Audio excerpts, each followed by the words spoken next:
Assalamualaikum warahmatullahi wabarakatuh. Bertemu lagi dengan Bu Lilis. Kita lanjutkan pembahasan kita sampai bab 4 buku non-fiksi. Silakan buka buku paket kalian halaman 81 sampai 97 dengan judul Apresiasi Karya Tulis Unggulan. Kita mulai pembahasannya mulai sekarang.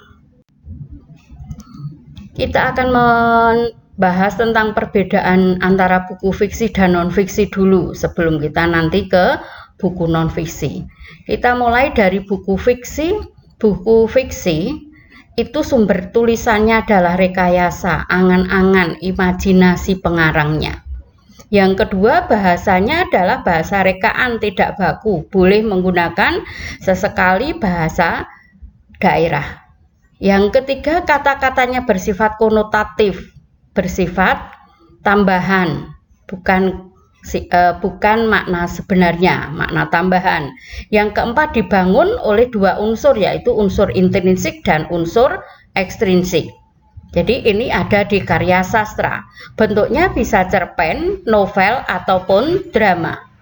Sedangkan buku non-fiksi yang kita bahas adalah dasar penulisannya adalah pengamatan atau penelitian. Kemudian bahasa yang digunakan adalah bahasa baku. Kata-kata yang ditulis bersifat denotasi. Denotatif artinya adalah arti yang sebenarnya. Yang keempat, mengandung informasi, ada fakta, ada kejadian nyata ditulis.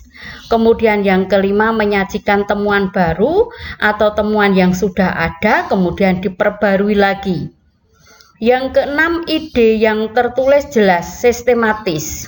Yang ketujuh, menggunakan istilah-istilah keilmuan, bahkan istilah asing, seperti gadget, headphone, dan sebagainya. Bentuknya adalah bentuk buku-buku pelajaran, buku-buku pengayaan, buku-buku keilmuan. Berikutnya, kita akan membahas tentang perbedaan buku pengayaan dan buku teks. Buku teks itu seperti yang kalian simak pada saat ini. Itu ditulis berdasarkan kurikulum sekolah.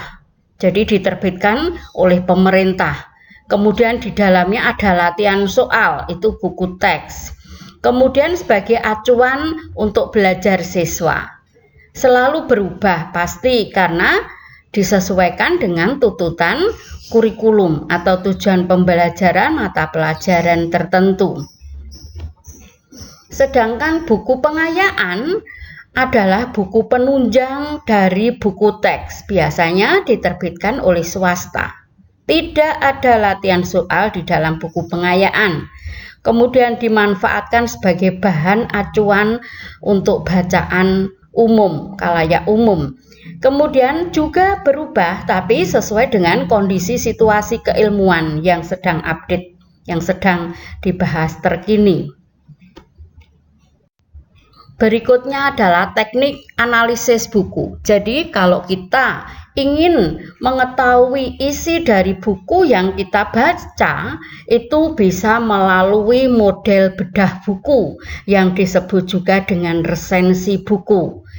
Pada saat kita membahas buku pengayaan, maka yang terbaik langkahnya yang pertama adalah baca seluruh isi buku.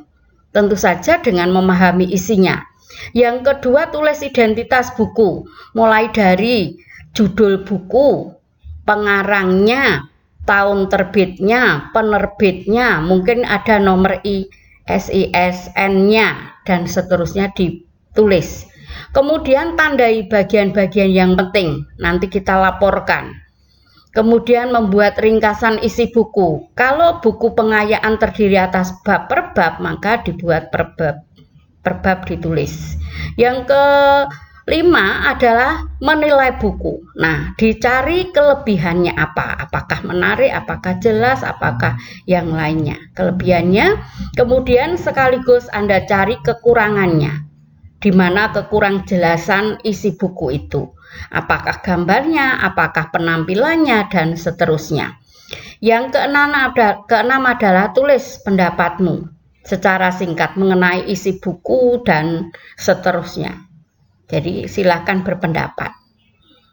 Ya, contoh-contoh resensi ada di buku paketmu mulai halaman 100 sampai 104.